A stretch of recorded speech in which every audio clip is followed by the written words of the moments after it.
কোন দেশের কোন খেলোয়াড় খেলতেছে সেই দেশের এম্বাসিটাও আমার দেশে নাই, আমার দেশের এম্বাসিও ওই দেশে নাই। তাদের দেশের সাথে আমাদের দেশের রাজনৈতিক সম্পর্কও নাই, কূটনৈতিক সম্পর্কও নাই, অর্থনৈতিক সম্পর্কও নাই, বাণিজ্যিক সম্পর্কও নাই, ধর্মীয় সম্পর্কও নাই। আমার রবকে ওই খেলোয়াড়ের রব হিসাবে স্বীকার করে না। ওদের জামা কাপড়ে বিভিন্ন জায়গায় সমকামিতার প্রমোশন করার জন্য যে রংধনু আছে, রংধনুর আপনার বিভিন্ন সিম্বল তারা বহন করে, বিভিন্ন উল্কি তাদের শরীরে আঁকে, সিম্বলিক।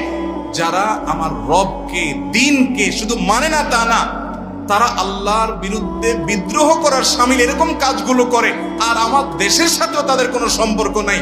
তাদের দেশের পতাকা দিয়া নিজের পয়সা টাকা খরচ করে তাদের জন্য সমর্থন করা, তাদের জন্য পতাকা উড়ানো, তাদের জন্য জার্সি কিনা, তাদের জন্য লাফালাফি করা, মাতলামি করা, উন্মাদনা করা, পাগলামি করা, ঝগড়াঝাটি করা, রাতকে রাত জেগে থাকা, এই সব কিছু করার পর আমরা মনে করতেছি, উল্টায় ফেলতেছি, অনেক কিছু হয়ে যাচ্ছে, আমি অমুক দেশের সমর্থক, তমুক দেশের সমর্থক। দিন শেষে আমাদের এই সমস্ত আবেগকে পুঁজি করে ওই আসর জমজমাট হচ্ছে। ওরা ডলার আর পয়সা কামাইতেছে কলুর তেলের মতো, আর বলদের মতো আমরা ঘুরতেছি। এই জন্য আমি বলি, এগুলো হলো কলুর বলদ রে ভাই। লাভ কি বলেন? আপনার কি লাভ? আল্লাহ তাআলা আমাদেরকে বুঝার তৌফিক দান করুন।